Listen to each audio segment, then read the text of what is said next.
entitled this message, Let Go and Let God. Ayan po, sabihin natin, let go and let God. Ayan, so today, as we celebrate our Mother's Day, just give them a special treat. Ayan, katulad po ng mensahe natin. Tuwa ako kanina May lumapit sa akin yung anak ko, Ma, I found this money. Sabi sa akin, can I have it? Sabi ko, para saan? I'll buy you a gift. Ayan, hiningi yung pera sa akin. Sabi ko, ano bibilin mo? I'll buy you flowers. Sabi ko, huwag ka nang bumili ng bulaklak, sayang. Sabi niya, I'll buy you chocolate. Nagda-diet ako. Sabi niya, anong bibilin ko? Sabi ko, surprise me. Ayan. And this morning, atuwa ako, sinurprise nila. Inayos nila yung table ko. Tuwan-tuwa ako. Small things can really mean so much to a mother, lalo na kung galing sa ating mga puso. Amen? So praise God. Give your mothers a break today. Give them rest. And sa ating pong mensahe, we're going to give them rest by telling them to, Moms, let go and let God. Ayan, sabihin mo sa nanay mong katabi, let go and let God. Ayan po. So this is for all the mothers who have supported us all our lives. Alam naman po natin, mga nanay natin, they're all about us. Lahat na lang ng galaw natin, yung suot natin, lagi nilang napapansin. It's just like, we don't want to let them go. Anak, ano ba yung suot mo? Anak, ano ba yung makeup mo? Ano ba yung sapatos mo? Ano ba yung forma mo? They have something to say all the time. Di ba? Yung mga nanay. Kasi para sa inyong kabutihan yan. It's for your benefit. Kaya po kami mapansinin. Ayan po. Kaya lang, mothers, we have to understand, we have to let go and let God. Alright? Amen. Ang lakas naman ng amen ng mga anak ko. Alright? So anyway, ang ibig po sabihin ng let go and let God, hindi yung pababayaan mo na yung anak mo. Bahala ka kung ano itsura mo. Hindi po ganon. Ang ibig sabihin po ng let go and let God ay we entrust them to God and His Word and His ways. By the faith that we have received from God, Lord, nananampalataya ako, I have prayed for my children, so I let them go, and I let you, God. Alright? So, there are things in the Bible that will allow us to have rest, complete rest, without worrying. So, I'm talking to those nanays who have small kids. Ayan po, naku, ang ganda ng future ng inyong mga anak. Bakit po? Kasi mariraise natin them according to the Word. Kami pong mga ibang nanay na wala pong salita ng Diyos noon, trial and error. Sa totoo lang, ang panganay ko, experiment. Hindi, joke. Naging experiment po. Bakit? Kasi hindi namin alam, no? But we have a few things that we learn from our parents. Kaya lang po, alam niyo po, mga parents, sometimes, well-meaning po sila, kaya lang minsan mali rin naman na ituturo. Diba? Katulad sila, Pastor Mike, naalala ko, wala kaming ganito sa pamilya But sa kanila po, bago ka tatayo from the table, kung kumakain kayo, kailangan ikutin mo ang plato mo. Bakit? Para sa safety ng buong pamilya. Connection. Saan? Diba? Walang connection. Kaya lang, yun po ang kanilang pamahiin and they teach that to the children. As in, seryoso sila. Hindi po basta pamahiin sa kanila, seryoso sila. And then, bawal magwalis sa gabi, lalabas ang malas, all those, lalabas ang swerte, something like that. So they teach, aside from what I'm telling, ito yung mga medyo alam natin, pero meron po minsan na ituturo sa atin ang ating magulang na hindi exactly according to the Word of God. So we receive all the good things na ituro sa atin ating mga magulang, alam po nila, mga tinuturo nila, but when it comes to going contrary to the Word of God, of course, we reject those. Amen po ba? Yeah, so the Word of God is the basis, okay? So, again, if we do the Word of God, if we entrust them to the hands of God by doing the Word, all right, by fully relying on God, we give our children to the best hands. And those are the hands of God. Amen po ba? So, lalo na po sa may mga bata pang anak, of course, ang masasabi ko sa inyo, may mga teenagers na, tsaka may mga adults na as children, hindi pa huli ang lahat. Sa Panginoon, laging may biyaya at yung biyaya na yan ay sapat. Amen? Pwede pa rin magbago ang inyong mga anak. Pero I'm so hopeful for those who have young kids, kasi ngayon, alam nyo na ang salita ng Diyos at malalaman nyo pa kung paano po ang training. Look at this promise that is given to the mothers and the fathers, alright? Kapag nagawa natin to, pwede kang magpahinga, maski teenager mo ay lumalabas sa gabi. Alright? Look at this. In Proverbs chapter 22, verse 6. Ayan. And I always use this for our dedication services. Sabi po dito, train up a child in the way he should go. And when he is old, he will not depart from it. Okay? So, habang natatawag mo pa yung anak mong yung child, di ba? Pag malaki na ba, child pa? Hindi na. Habang bata pa yan, train them, discipline them. Right? Turuan natin ng tama kung paano siya dapat lumalaki. Bakit? Kasi pag tumanda na yan, alam naman natin ng teenager, they will make their own decisions. Pero ito ang kapahingahan dito. Kapag ang bata naturuan mo habang bata, pag lumaki yan, magdidesisyon yan ng kakaiba sa'yo, pero babalik siya sa naituro mong katotohanan. Amen? Yun ang kapahingahan mo. So, ibig sabihin, Pastora, hayaan ko na siya mag-make ng decisions pag lumaki na siya. Yes, kung naturuan mo ng tama ng bata, magkamali man yan, babalik din siya sa tinuro mo. Gumawa man siya ng ibang desisyon, babalik din yan sa naituro. They will come to realize, tama nga ang nanay ko, tama nga ang tatay ko. Alright? So yan po ang pangako na salita ng Diyos. And that gives us so much rest. Kaya kayo may mga anak na maliliit pa, praise God. You have the Word of God to guide you. And now, it's not trial and error. It's exactly as the Word of God. So habang bata, itrain na po natin. Alright? Now, let's continue. Okay? In Proverbs 29 verse 15, tingnan niyo po ito. Sabi po dito, the rod, ano po yung rod? Ito po yung pamalo. Sino dito namalo ng kanilang anak? Taas ang kamay. Taas mabuti. Taas mabuti. Tinataas ng anak yung kamay. Mami, namalo ka. Ayan. Namalo. Ayan. Very good. Mahal nyo ang inyong mga anak. Ang sabi po, the rod, pamalo. Sabihin natin ulit, pamalo. The rod and rebuke. The rod and rebuke. Ibig sabihin ng rebuke, sinasaway natin, tinatama natin, kinokorek natin. Ano daw nabibigay nito? Give wisdom. Yan po ang tandem na maganda. Pagkatapos paluin, sasabihin nyo, bakit siya pinalo? Alright? Ito ang dahilan kasi mali ang ginawa mo. Alright? Pero, ang sabi dito, but a child left to himself brings shame to his mother. Kahihiyan. Alright? Gusto nyo bang bigyan kayo ng kahihiyan ng inyong anak? Huwag nyong paluin at huwag nyong pagalitan o sabihan. Okay? Hayaan nyo siya. And later on, they will bring you shame. Okay? Let me tell you a story. I used to have a preschool. Okay? And meron pong mga bata doon, syempre mga iba hindi sumusunod, pero may isang certain child na talagang antigas ng ulo. Pag sinabi mong sit down on the floor, ayaw niya. Pag sinabi mo sa kanilang stand and do this and do that, ayaw niya. Pinagmamalaki niya na ayaw niya, gaganyan pa siya. Ayoko, ganyan siya. So, I, of course, talked to the mother and I said, yung anak mo ganito, ayaw sumunod, etc., etc. So sabi ko, train mo rin sa bahay, sabi kong ganyan. And I saw na hindi niya talaga tinitrain. Kunwari may ginagawa yung bata, pinaglalaruan yung table, binabangga-bangga, hindi niya pinagsasabihan. Sa kanya, cute pa rin yung anak niya. Ang cute ng anak ko, palaging ganon. Hindi laging cute ang bata. Maski cute ang itsura niyan, pero mali po ang ginagawa, kailangan po pinapalo at pinagsasabihan.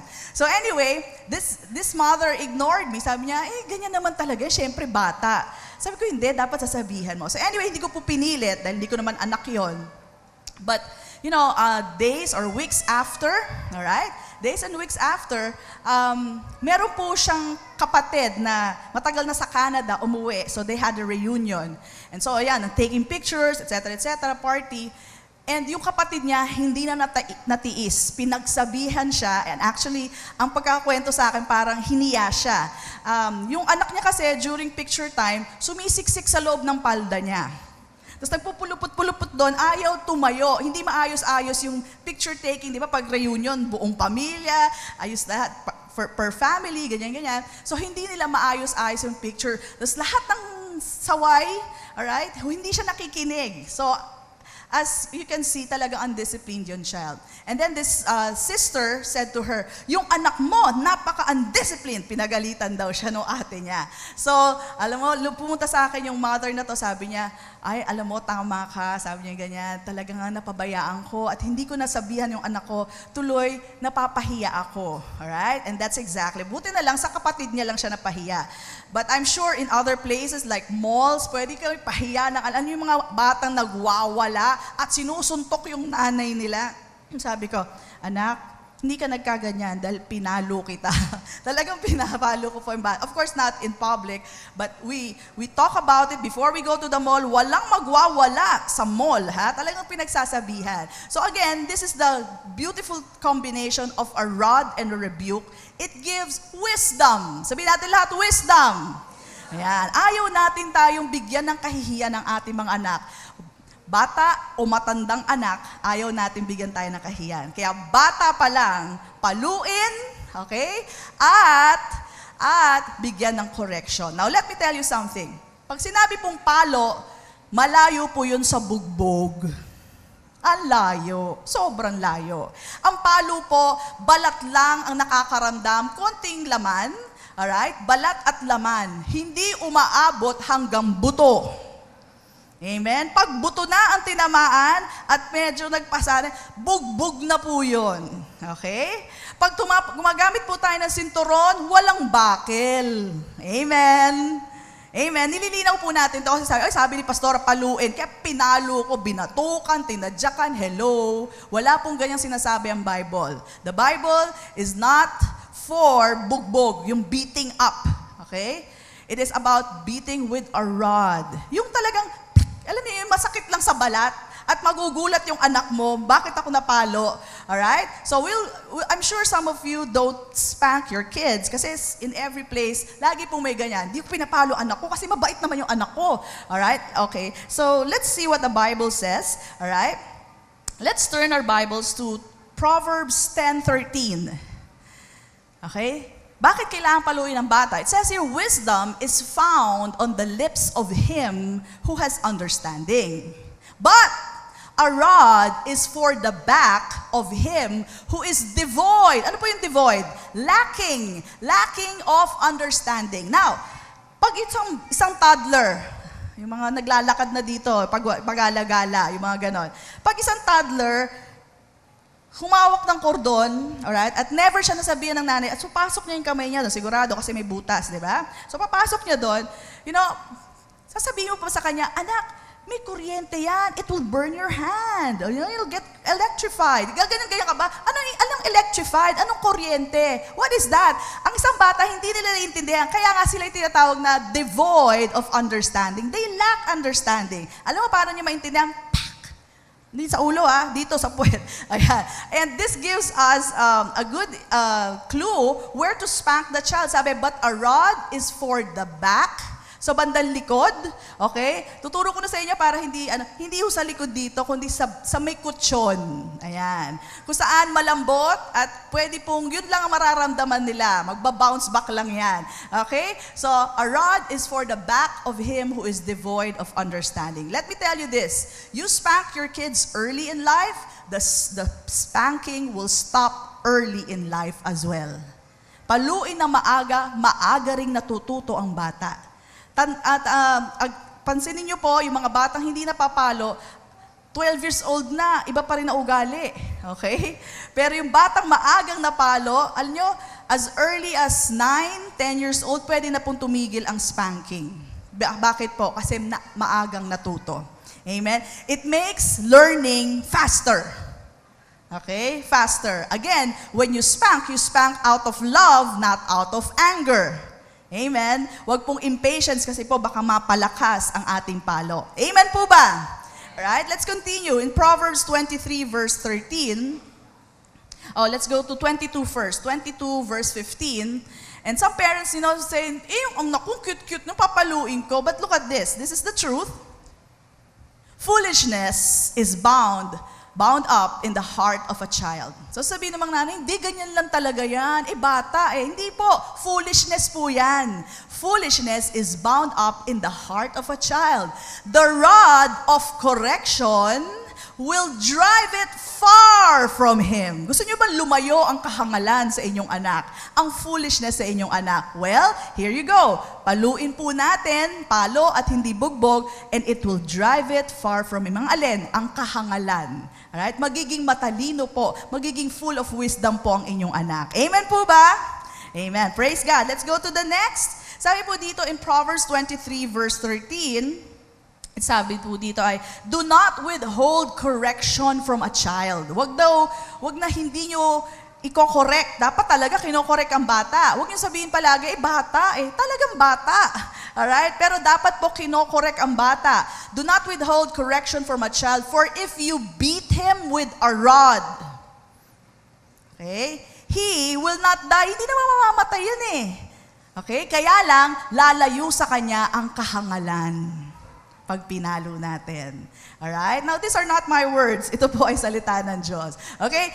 Go to Proverbs 23:14. Sabi dito, at ito, diretso na. Hindi ka pa rin naniniwala sa pamalo. Well, sinabi na po ng salita ng Diyos, you shall beat him with a rod. Hindi po bugbog yan. Ibig sabihin po niyang palo lang. Alright? You shall beat him with a rod, and look at this, how strong and how effective it is. Right? And deliver his soul from hell. Can you imagine? Pwede mo palang ma-deliver ang iyong anak from hell, alright, by simply spanking him. It makes him an obedient child. It makes him, submit and learn to submit to the lordship even of Jesus Christ. Amen? Alright? So kita po natin how effective the rod is. It will even save him from hell, sa impyerno. Beautiful. Amen? All right, let's continue. It says here in 29 verse 15, again, ito yung nabanggit ko kanina, the rod, ito po yung tandem, rod and rebuke. Sabihin natin lahat, rod and rebuke. Ibig sabihin, pagkatapos mo paluin, kailangan bigyan mo ng correction. Huwag yung palo lang, ha? Kailangan explain natin sa kanya, ito ang ginawa mo, ito yung hindi mo dapat ginawa. Alright? Papaintindi natin. Alright?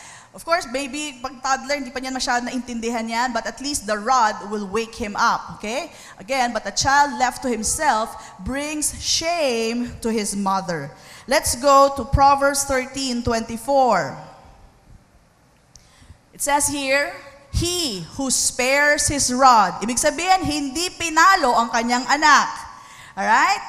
Hates his son. Galit ka pala sa anak mo pag hindi mo pinapalo.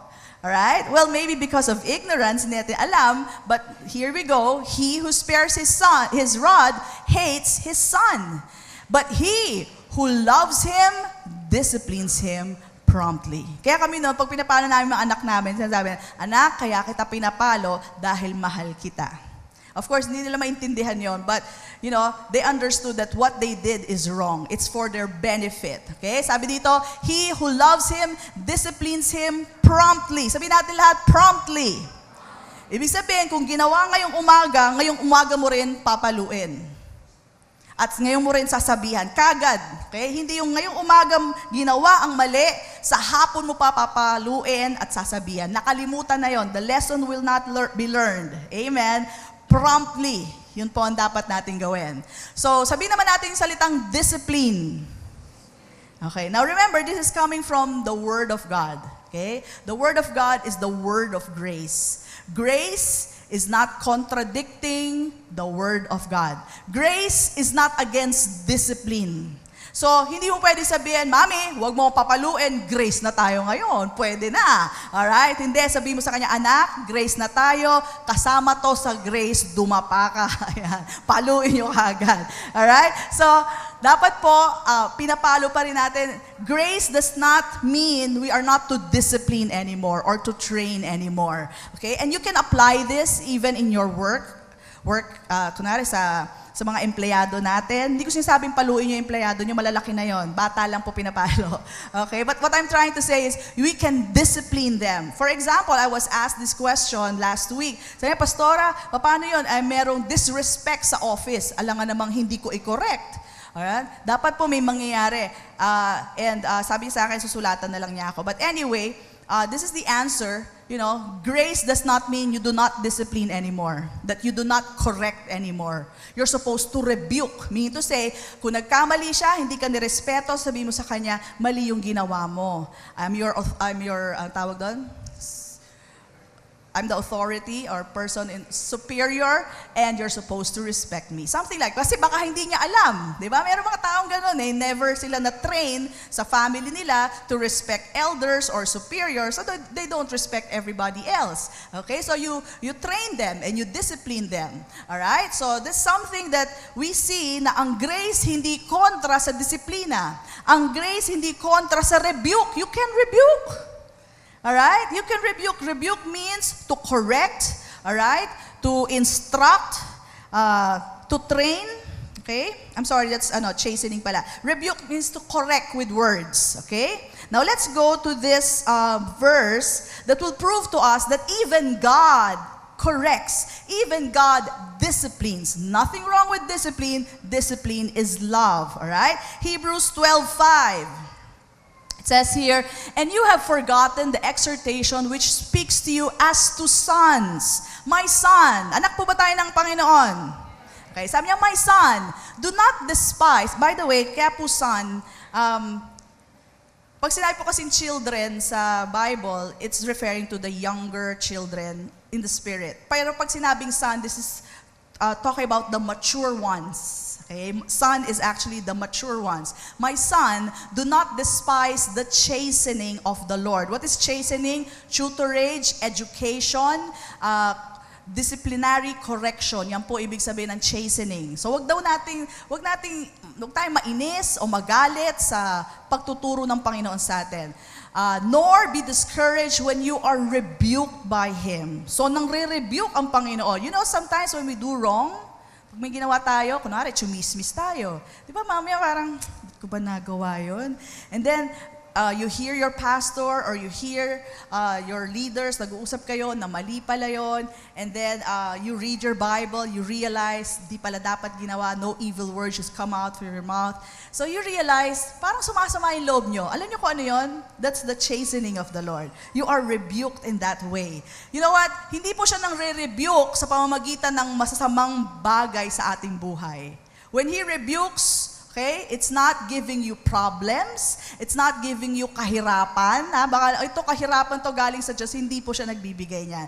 The Word of God is enough to discipline us. The Word of God is enough to chasten us. The Word of God is enough to rebuke us. Amen? Alright? So, sabi dito, for whom the Lord loves, dahil mahal tayo ng Panginoon, He chastens and scourges every son whom He receives. Amen? If you endure chastening, so ibig sabihin nun, stay under the chastening or the correction. God deals with you as with sons. For what son is there whom a father does not chasten? Look at this. But if you are without chastening, baka napansin nyo, wala naman akong chastening from the Lord. Ito, magtaka na kayo. Sabi dito, of which all have become partakers, lahat naman tayo, chine-chasten ng Panginoon, then you are illegitimate and not sons. Furthermore, we have had human fathers who corrected us and we paid them respect. Nire-respeto ba natin tatay natin? Pag tayo kino-correct, di ba? We give them respect. Shall we not much more readily be in subjection to the Father of spirits and live? Alright? Di ba mas dapat natin respetuhin siya? Bakit po? Kasi, sabi dito, for they indeed, the fathers, earthly fathers, for a few days chastened us as seemed best to them, but He, God, for our profit. So every time He chastens us, scourges us, rebukes us, para sa benepisyo mo yun. Amen? It says here, but He for our profit, that we may be what? Partakers of His holiness. Kaya pag nare-review ka ni Lord, para maging partakers ka. Ibig sabihin, so that you will do things of holiness, no? Now, no chastening seems to be joyful for the present, but painful, nevertheless, afterward. Look at this. Pag tayo na-chasten, even for kids, pag kayo po yung na-chasten, it yields peaceable fruit of righteousness. Pag ang anak natin, alam niyo po, na-train natin mag-ayos ng kama, mag-ayos ng kwarto. Hello. Ayan. Alam nyo, hindi nagiging mahirap sa kanila ang pag-aayos. Automatic na yan, di ba? Ayusin na nila. Pero subukan nyo ang mga batang hindi naturuan, minsan mo utusan yung grabe kung magdabog. Bakit? Hirap na hirap. Bakit ba itong ganito? Bakit ako inuutusan? Ang daming sinasabi. Walang peace. Bakit? Kasi hindi na-train. Paghuhugasin mo lang ng pinggan, galit na galit. Bakit? Kasi hindi na-train. Pero kung yun, naging training nila, ay, alam nyo ba, ako, na-train ako dyan. Favorite ko ang maghugas ng pinggan. Bakit? Kasi inuunahan ko pa nanay ko kasi ang sarap. Na-train na ako. It's like, part of me already. So when you train your child, it's not difficult for them anymore. Life becomes easier. Peaceable fruit. Amen? And it says here, peaceable fruit, ito rin on the spiritual side, peaceable fruit of righteousness to those who have been trained by it. So pag tinetrain tayo ng ating mga nanay, ayan, maghugas ng pinggan, mag-ayos ng kwarto, ayan po, ng cabinet. Ayan, huwag niyong kinagagalit at lagi niyong, you don't want to endure it. Ayoko nga, kung ano ng mga excuse ang binibigay natin. You don't know it is for your benefit. It yields peace in your life. Ay, sisiw lang to, ang dali ko lang ayusin. Amen? So it is for our benefit. Palakpakan nga natin ang Panginoon. That's the word of God. Amen? So again, we see our God, our Father, from whom all grace come from, all right, is the same person who teaches us that correction, chastisement is good. Discipline is also from Him. Hindi ho magkakontra yan. Alright? Kasi po, baka po, yun nga, on the other extreme of grace, parang lahat na lang okay na. Huwag mo akong papaluin. Grace na tayo ngayon. Nagkakamali ka. Huwag mo akong disiplinahin. Huwag mo akong pagsabihan dahil grace na tayo ngayon. No, there is some things that we have to know. Grace teaches. Sabihin natin lahat, grace teaches. Tinuturuan tayo. Kaya dito po sasabihin sa'yo, meron pong to do and not to do under grace. And it's the good to do and not to do. Bakit po? It's the new way of living. It's the way to live the God kind of life. Kaya merong how? Kayo ba? Alam niyo yung God kind of life kagad? Eksakto? Di ba hindi natin alam? But when you learn from the Bible, this is the way you do it. Okay? Naiintindihan na, ay, ganito pala ang mamuhay ng buhay ng Diyos. Amen? So there is still to do and not to do. Not to impose the law on you, but for you to have that good life, that God kind of life. Amen? Come on, bless the Lord. Alright? So, just to make it clear, para po malinaw na malinaw po, ayan, God, from whom grace come from, okay, correction and discipline come from two. I would like to differentiate grace with no grace. Okay, with this table. Ayan po, para alam natin. So, under grace, we love. Okay? When there's no grace, we hate. Okay? When there is grace, we correct. Nothing wrong with correction. Mali ang ginawa niya, you correct them. No grace, you condemn. Pag kinokondem mo, ganyan talaga yung tao na yan eh. Walang pag-asa yan. That's how you condemn people. Okay? And then, under grace, you can discipline. Nothing wrong with discipline. Discipline is beautiful. Okay? But under no grace, you judge a person. Ganyan talaga yan. Kilala ko na yan pamilya niyang ganyan. Yun, judgment. So, hindi po mali ang pagdidisiplina. Trains ang under grace. We train them. But no grace, we ignore them. Hayaan mo sila. Bahala sila. Okay? Something like that. Okay? And then, under grace, you rebuke. Nothing wrong with rebuking. It's a firm, gentle words. Pero under no grace, ito po yung hurtful and evil words spoken. So, ito po yung mga pwedeng pumasok dito yung verbal abuse. May physical abuse, pero may verbal abuse. Some parents don't know they are verbally abusing their kids, hindi lang tayo masyado, kumbaga, hindi natin masyado nire-recognize yun. But you know what? Sometimes we speak to the child as if parang sinusuntok na rin natin sila sa words natin. Like, ikaw bata ka, walang kwenta ka, yung mga ganong klase, yung mga bobo ka, yung mga ganon, nakakasakit na po yun. And let me tell you, these kinds of words, alright, do not let a child learn anything. Bakit po? So, sinabi mo pa lang na bobo, wala kang pag-asa, sarado na ang pinto niya. What is being learned now is hatred. Okay? So, ganun din po ang spanking. Spanking will just, alert them, gigisingin sila, pero beating up, dapat po nakalagay dyan, bugbog, no? Yun po ang under no grace. And ang effect po niyan is that instead that they learn from their mistake, they will have hatred. Meron po akong pinsan, okay? Mga bata po kami, pero nabalita po to sa amin lahat, na yung pinsan namin yun, binubugbog ng tito ko. And binibitin pa ng patiwarek. And really, we were all shocked. I mean, that's not heard of sa aming pamilya. Kaya lang ginagawa. And we found out, the reason kung bakit siya binubugbog ng tito ko, sabi niya, hindi nyo alam ginagawa nitong pinsan nyo. Ha? Ito ay nagnanakaw, sabi niya ganyan. So, masama ang ginagawa niya. So, mabuti pa ako nang bumugbog sa kanya kesa siya mapunta sa preso. Something like that. Yun po ang reasoning niya. So, to his mind, he was correct. Ayan po yung mga sinasabi kong minsan kala natin tama tayo. So, sa gano'n pong kasevere yung kasalanan ng pinsan ko, yun din po ang ginagawa niya. But you know what happened? Nagkaroon po ng galit yung aking pinsan. To my knowledge, siya po ay lumayas nung siya po ay 20 years old. We never heard from him.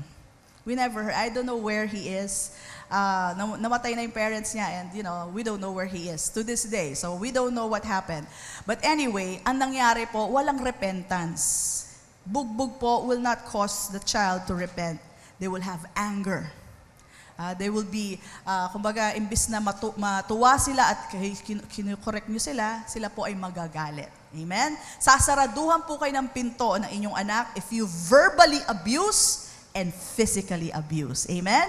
Now, let me tell you something. If we did something like that, past is past, the grace of God is enough. Now that we know the Word of God, all right, we can apply this in our lives. We apologize to our children, and all will be all right. Amen? Palakpakan natin, Panginoon. May biyaya ang Panginoon. Amen? Praise God. Huwag naman tayo magtanim ng galit kung nagkamali ang ating magulang. Pare-parehas lang tayo nagkakamali. Minsan, lack of knowledge talaga. Sabi po sa salita ng Diyos, my people are destroyed for lack of knowledge. Praise be to God for the Word of God that we have. Amen? Amen. Okay, so again, mothers, if we do this, if we do the grace way, the Word's way, God's way, we love, we correct, we discipline, we train, we rebuke, we spank, early in life, we can have rest. Ang sarap na yung anak mo nasa barkadahan, pero sabi ng kapitbahay, naku, kasama yung si ganyan. Masasama ugali na, sabi mo, alam ko yung anak ko, everything will be fine with him. Kasi naturuan ko yan. Alam niya na hindi niya dapat gagawin yon. Babalik yan sa tinuro ko sa kanya. Amen? Napakalaking kapahingahan po. We don't have to worry at all. Again, it says here, mothers can have a rest when you train up your child because the Word declares that when they are old, they will not depart from it. They will return to the training you gave them. Okay? Amen po ba? Yeah, may natutunan po ba tayo doon? Amen. Okay, so I'll just give you 4 examples of women, mothers, who let go and let God. According to the Word, dahil nakita nila sa salita, narinig nila sa salita, then they just let go and let God. The first one is Mary. Si Mary po na mother ni Jesus. Okay? And we will call her the hesitant mother. Hesitant ba kayo? The reason why Mary was hesitant was because of the impossibility. May malaking imposible sa kanyang hinakaharap. Alright? Meron po ba kayong impossibility sa buhay nyo? And now, you're so hesitant. Hesitant to let go, hesitant to do it. Okay? So Mary is that example. As we all know, sinabi po sa kanya ng angel, you will be pregnant with a child. Sabi niya, how could this be? For I do not know a man. Imposible nga naman. So because of that impossibility, medyo hesitant si Mary. Maybe you have those kinds of problems. Iniisip nyo, magbabago pa kaya ang anak ko? It's so impossible. Lord, kung gagawin ko to, katulad ng sinasabi mo, magbabago pa kaya to? But you know what? Just like Mary, let us let go and let God. If you receive a word of God from the message, from your meditation, pag nakatanggap kayo ng salita ng Diyos, let go and let God. Hayaan nyo na. Just like Mary, Mary received a word from the angel. Ito po ang sabi sa kanya ng angel in Luke chapter 1:37. Ito lang po nagpalaya kay Mary. Sabi ng angel sa kanya, for with God, nothing will be impossible. Is this word speaking to you today? With God, nothing will be impossible. Then let go and let God. Look at what Mary did. Then Mary said, behold, dahil narinig niya ang salita ng Diyos, behold, sabi niya, the maidservant of the Lord, let it be to me according to your word. And the angel departed from her. Amen? So, nakita po ni Mary, sinabi na ng angel, that's the word, and she just let go of every apprehension, yung kanyang hesitation, sabi niya, sige, whatever your word says, be it unto me according to your word. Maybe you're hearing the word of God today. And you're thinking, imposible na magbago anak ko, imposible na magbago yung mga sitwasyon natin. Let me tell you, with God, nothing is impossible. What is impossible, if you will let go and let God, it will be possible. Amen? Come on, bless the Lord. It will be possible. Praise God. So, fully entrust everything to God. Let Him take over. Okay, let Him take over. Number 2, second example of a mother. This time, yung protective mother naman. Sino to? Si Jochebed. Kilala nyo ba si Jochebed? Dahil ako rin, hindi ko siya kilala. Dati, sabi ko, sino ba to? Alright, si Jochebed, she was not mentioned actually in Exodus. Pero si Jochebed ay ang nanay ni Moses. Ayan. So, from history, or maybe from other accounts, nabanggit po ang pangalan niya. So, Jochebed is a protective mother. Meron ba ditong overprotective mother? Huwag nyo na itaas ang kamay nyo. Ayan, yung ayaw nyo i-let go ang anak nyo. Ayaw pang mag-asawang anak nyo. Yung mga anak ko dati, huwag muna kayo mag-boyfriend, huwag mag-boyfriend. Ngayon, sige mag-boyfriend kayo. Wala nang gusto mag-boyfriend. Hindi, joke lang. Okay. So, minsan pag pinipigilan natin, pero let go and let God. Yung pinag-pray na natin yan, you know what? Pray for your children's mate. Lagi namin pinagpipray ang mga anak namin dati. Ni Pastor Mike, nandito pa siya. Kasama yan sa prayer namin. That they will choose the best mate for them and the Lord will lead them to the best mate. Alam niyo, you can rest after that. They will surely choose the best mate. Amen? Alright, so that's it. Si Jochebed was a protective mother. Okay? Kasi ibang protective mother, sobra man over na. Nay, 40 na yung anak mo, hayaan mo na magpakasal. Ha? Yung iba ayaw pa eh. Pastoro, wag. Only child ko yan eh. Ay, wag muna. 40 na eh. 40 na. Okay? Sayang yung sweldo. Ayun pala yun. Alam nyo, mag-isow nyo na yung anak nyo, dadami pa kayo. Ayan, di ba? Lalaki pang pamilya nyo. So anyway, Jochebed. Okay? So Jochebed or Jochebed, whatever. Okay, nanay po siya ni Moses and she protected Moses for 3 months. Bakit po? Si Moses was born at a very perilous time, dangerous times. Bakit po? Yung lahat ng pinanganganak sa panahon ni Moses, pinapapatay. Lahat ng babies his age, pinapapatay. Okay? Why? Another lesson na po yun. But anyway, pinapapatay po. So, pinilit pong itago ni Jochebed. Now, let's go to that account. Okay, tingnan nyo, hindi mo babanggit yung pangalan ni Jochebed. Sabi lang dito, and a man of the house of Levi went and took as wife a daughter of Levi. So, anak siya ng Levite. Okay, so the woman conceived and bore a son. And when she saw that he was a beautiful child, she hid him 3 months. Sino maniniwala na ang hirap pong magtago ng bata? Iyakin yan, first 3 months, puro iyak lang yan. How will you hide? Dito makita, ang galing. Ang galing ni nanay, di ba? Talaga naprotektahan niya. Siguro tinatakluban niya ng maraming kumot. Buhay ka pa? Ayan, gano'n. So, ang galing talaga ni Jochebed, di ba? And yet, after 3 months, hindi niya nakinaya. So, this is what she did. She made like a basket for Moses, as you all know the story. Nilagay siya doon. Ayan na po ang details. We won't go through the details. At nilagay po sa river's bank. Okay, sa gilid po. And then, ito na maganda, the sister, si Miriam. Si Miriam po. And his sister stood afar off. Nag-uusyoso lang to. So, to know what would be done to him. Okay? Then the daughter of Pharaoh came down to bathe at the river. Now, backgrounder lang kay daughter of Pharaoh. Si daughter of Pharaoh, may asawa siya, pero wala siyang anak. And she would always pray to the God river, to the river of God. Yung, di ba, meron sila mga gods? Ayan po. Isa sa God nila ay river. Okay. So they would pray, she would pray na magkaanak siya. Okay, so nung dumating si Moses, sabi niya, thank you Lord. Ay, hindi pala, thank you river. Ayan. So, nagpasalamat siya sa kanyang Diyos. Hindi niya alam, nililigtas ng Diyos si Moses. Okay? So, this goes the story. And her maiden walked along the riverside, and when she saw the ark among the reeds, she sent her maids to get it. And when she opened it, she saw the child, and behold, the baby wept. So she had compassion on him and said, this is the one, or this is one of the Hebrews' children. Then his sister, ito na si Miriam, sakto on timing. Then his sister said to Pharaoh's daughter, "Shall I go and call a nurse for you from the Hebrew women, that she may nurse the child for you?" Siyempre, wala pong gata si Pharaoh's daughter. Hindi naman siya nagbuntis. So, the Pharaoh's daughter said to her, "Go." So, the maiden Miriam went and called the child's mother. Amen? Now, this is the beauty of it. When you let go and you let God, the best is for you. This woman, si Jochebed, this is the only thing she knew. She was an Israelite. She had a covenant with God. And because of that covenant, pababayaan ko to. Wala na, hindi ko na may tatago. I just have to let go. I'm protective, but I'm letting go. And I let you, God. Amen? And look at this. This is what happened. Then Pharaoh's daughter said to her, "Take this child away," sabi doon sa nanay, "nurse him for me, and I will give you your..." Wow, may bayad. Sino dito binayaran para alagaan ang anak nila? Wala. Okay?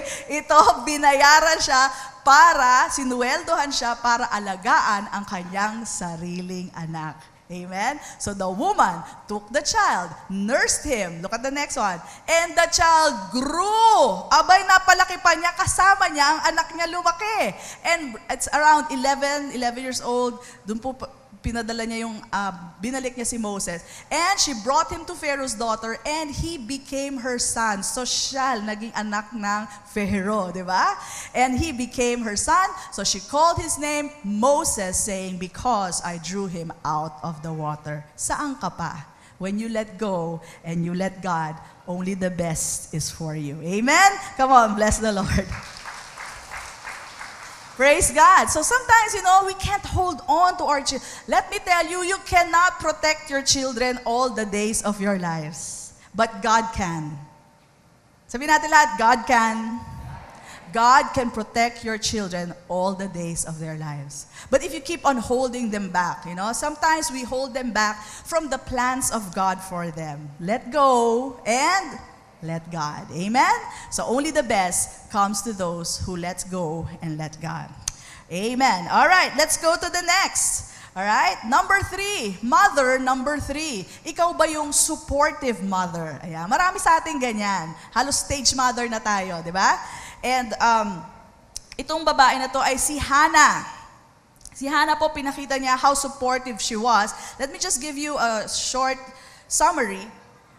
Si Hannah po hindi magkaanak din, and she cried to the Lord.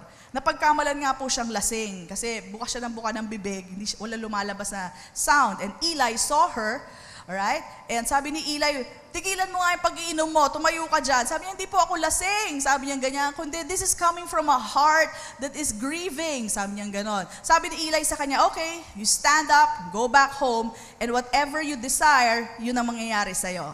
So the priest, the man of God, spoke to her, and she received that. Exactly what happened. Alright? Siya po ay nabuntis. After 9 months, ay niluwal niya po si Samuel. Okay? Now, can we see the second prayer? 1 Samuel 1:24, I think. The second verse. Ayan. So ito na po yung resulta. Okay? Pinalaki niya muna si Samuel. Alright? And when she had weaned him, she took him up with her, at may kasama pong offering with 3 bulls, 1 ephah of flour, a skin of wine, and brought him to the house of the Lord in Shiloh. And the child was young. Okay, then they brought a bull, slaughtered a bull, brought the child to Eli. Si Eli po yung priest. And she said, "Oh my Lord, as your soul lives, my Lord, I am the woman who stood by you here praying to the Lord." Ako yung lasinggera. "For this child I prayed, and the Lord has granted me my petition which I asked of him. Therefore I also have lent him to the Lord. As long as he lives, he shall be lent to the Lord." So they worship the Lord there. Okay? So sabi niya, ibibigay ko ulit, ipapahiram ko ulit kay Lord kasi ito yung pangako ko sa kanya. Okay? Now let me tell you, parents, we do love supporting our kids. Yan na tayo, that's who we are. Okay? But isama na po natin sa support natin sa ating mga anak in directing them to the works of the Lord. Okay?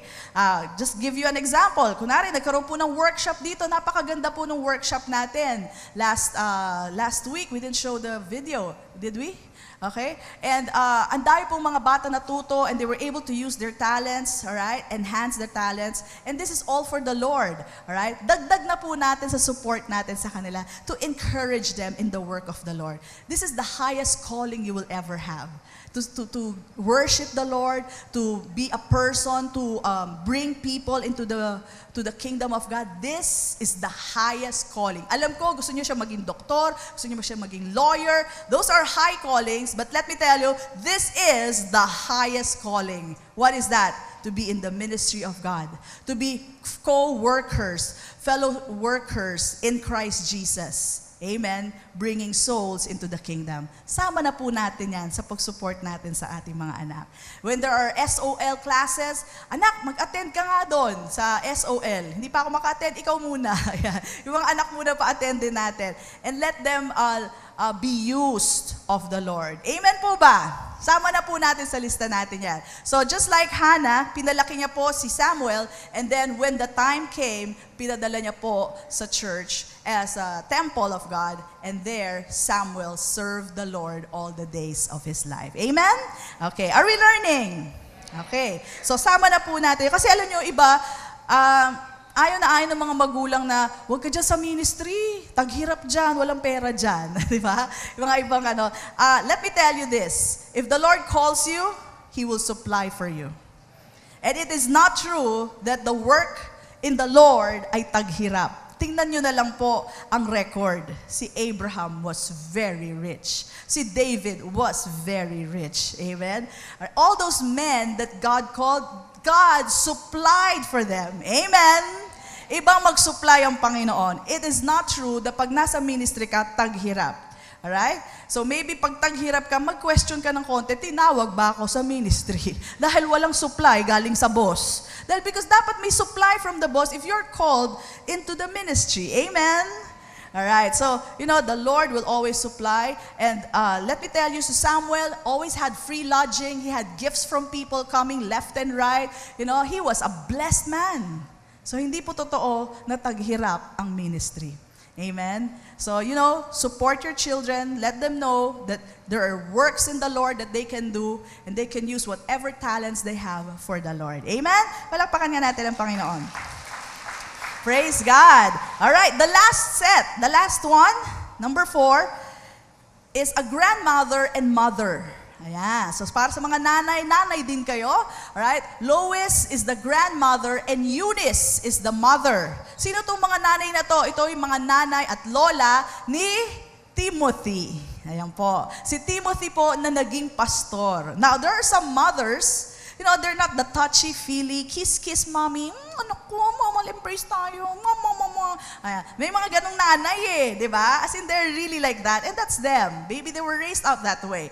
But there are some mothers, they don't express their love that way. They express their love through instruction. Anak, itong gawin mo. Anak, maganda kung ganyan. Very instructive. And they pour their love through instruction. This is Lois and sabihin ko na Lois Lane. Lois and Eunice. Ayan. The instructive mothers. Ayan po. So again, in their life, they let go. Paano sila nag-let go? They let go of their ways. You know what? They were both Jewish. So lahat ng natutunan nila, lahat ng kaalaman nila tungkol sa dating Diyos nila, winaksin na nila yon. They let go of everything they know and they let God. Amen? God's ways na. Alright? The God whom they worship, not the God of the Jews na hindi nila masyadong maintindihan, but the God whom Jesus Christ introduced. They let go and let God. And you know what the product is? Timothy. Timothy who became a young pastor. Okay? One of the biggest churches during their time. Si Timothy po. Look at this in 2 Timothy chapter 1:3.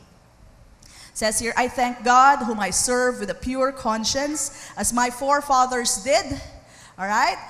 As without ceasing, si Paul po nagsasalita, I remember you, Timothy, in my prayers night and day, greatly desiring to see you, being mindful of your tears, that I may be filled with joy. When I call to remembrance the genuine faith. Sabihin natin lahat, genuine faith. Okay, that is in you, which dwelt first in your grandmother Lois. So itong genuine faith na to, dating na kay Lois, Alright? Na kay Lois muna. And then your mother Eunice, na ipasa ni nanay, naipasa ni Lola kay nanay.